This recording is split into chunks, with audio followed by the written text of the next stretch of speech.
അകത്ത് ഭൂമി രഹസ്യ ചേംബർ രാത്രിയിൽ. ചേംബർ പുരാതന ഊർജം കൊണ്ട് നിറങ്ങുന്നു. നീലജ്വാലകളോടെ ടോർച്ചുകൾ ദഹിക്കുന്നു. എഴുന്നേറ്റ് നിന്ന ദുഷ്ടന്മാർ നിരയായി നിൽക്കുന്നു. ഹൂടുള്ളവർ, ദാഹിച്ച കണ്ണുകൾ, കരിമായ ശക്തി ശരീരത്തിൽ നിന്ന് കമ്പിയെടുക്കുന്നു. മതിലുകളിൽ എഴുതിയിട്ടുള്ള റൂണുകൾ ജീവിച്ചിരിപ്പുള്ള മഷിപോലെ സുതാര്യമായി ഒഴുകുന്നു. ദുഷ്ടൻ നായകൻ. ഉച്ഛ്വാസത്തോടെ അവൻ വെളിച്ചത്തിൽ ഉറങ്ങുന്നു.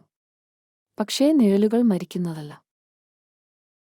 അവർ തറയിൽ ചുമർത്തിയ സിഗിലുകളിൽ കൈവയ്ക്കുന്നു.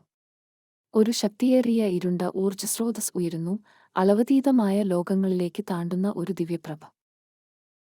ബാഹ്യഭാഗം ഭൂമിയിലെ ആകാശം രാത്രി ശൂന്യത്തിലേക്ക് മാറുന്നു. ആകാശം കറുത്ത മിന്നലുകളാൽ പൊട്ടുന്നു. നക്ഷത്രങ്ങൾ മങ്ങുന്നു. ഒരു ആഴത്തിലുള്ള ധ്വനി ബഹുജകത്തിൽ മുഴങ്ങുന്നു. വിവരണകാരൻ വി. ഓ. അവരുടെ വിളി സമയത്തിലൂടെ പായിച്ചു. ഒരു യുദ്ധഗാനം, പ്രതികാരത്തിന്റെ സംഗീതം. അകത്ത് ദൈവനിവാസം, നിരീക്ഷണ ഗോപുരം. ദൈവം ബ്രഹ്മാണ്ഡത്തിന്റെ അറ്റത്ത് നിൽക്കുന്നു, നക്ഷത്രങ്ങളിലുണ്ടായ ചലനങ്ങളിലേക്ക് കണ്ണുകളിടുന്നു. പിന്നിൽ പെർഫെക്റ്റ് ഗേൾ നിൽക്കുന്നു, അവളുടെ ആവരണം വിറയുന്നു. Perfect girl. അവർ ഇനി മറഞ്ഞിരിക്കുന്നില്ല. ദൈവം? ഇല്ല. അവർ എന്നെ ആഹ്വാനം ചെയ്യുന്നു. വിധിയെ പ്രതിസന്ധിയിലാക്കുന്നു. അവൻ കൈ ഉയർത്തുന്നു.